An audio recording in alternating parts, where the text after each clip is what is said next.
დაგლოცით მამა. ადიდას გალება დაგოცოთ მეთქვა.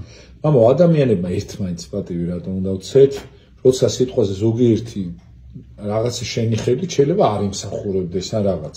აი რატო არის მაინც პატივსაცემი ყველა ადამიანი?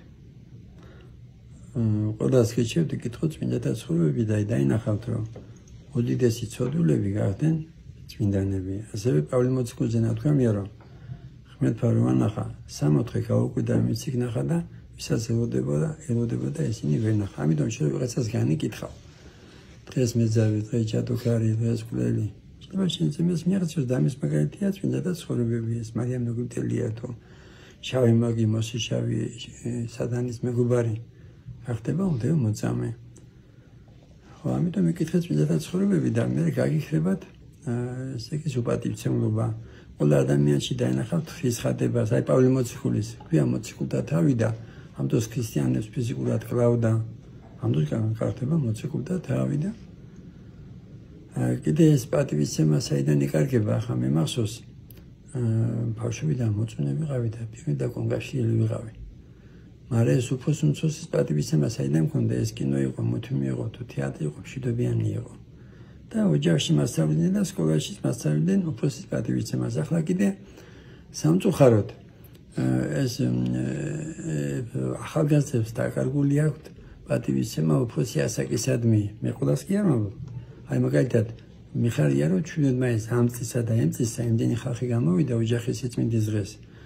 რამდენიც არ გამოსულა 30 წლის განმავლობაში რაც დემოკრატია არსებობდა. ჩემს იმედი ახალგაზრდა იყო, მაგრამ მაინც გული მიგვდება რომ ვიღაცებში ეს დაკარგულია. და შენ რო ახალგაზრდა ხარ და როცა ამბობ თუმეტად თუ 13-12 ან 14 ხარ და მე ვიცი და შენ შობელი იქნება თუ შენზე უფრო დიდი ასაკის იქნება იმას ხომ მეტი გამოცდილება აქვს. გაითვალისწინე, შეიძლება ცდება შენი მშობელი ან უფროსი ასაკის ადამიანი, მაგრამ სხვასაც კითხე. შენ თავში არ უნდა იყო დაწუნებული. Чи რა გამოცდილება გაქვს, როცა თორმეტ და როცა ადამიანი 40 იმას რომ მეტი გამოცდილება აქვს და მაგრამ შეიძლება ესეც ხდებოდეს, კი, გონების უნდა მიუღდე ყველაფერს, მაგრამ უნდა გაეკითხო. უნდა გაეკითხო და მე ნათქვამია რომ როგორც შენ ექცევი შენ მშობლებს ან უფროსებს, ისე მოგეცევიან შენი შვილები. მე ხო უყურებ ადამიანებს. და რამდენს ვთქვი, რაც სხვას განვიკითხეო ის დამემართაო.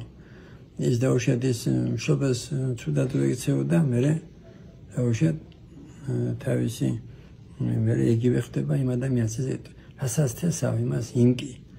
ამიტომ ის დაუჯერო ჩვენა ღმერთს, მაგრამ ღმერთი რო ხილავია, ხილოდეს ხდება. როცა კითხულობ წმინდათა ცხოვრებებს, რას გებულობ იქა? აი მაგალითად მარნია და ბარბარე. სულ 15 გოგოები იყვნენ, რო ეწამენ სხეულით. ამ დროს შენ ქართული გოგო მადიდოსანი ხარ და გამოფენაზე გამოგხსეული საფრთხეში. და შენ მამაკაცი რო ხარ ქართული და მოწუნე რო ქვია, ამ დროს 90% მოწუნეები ვართ.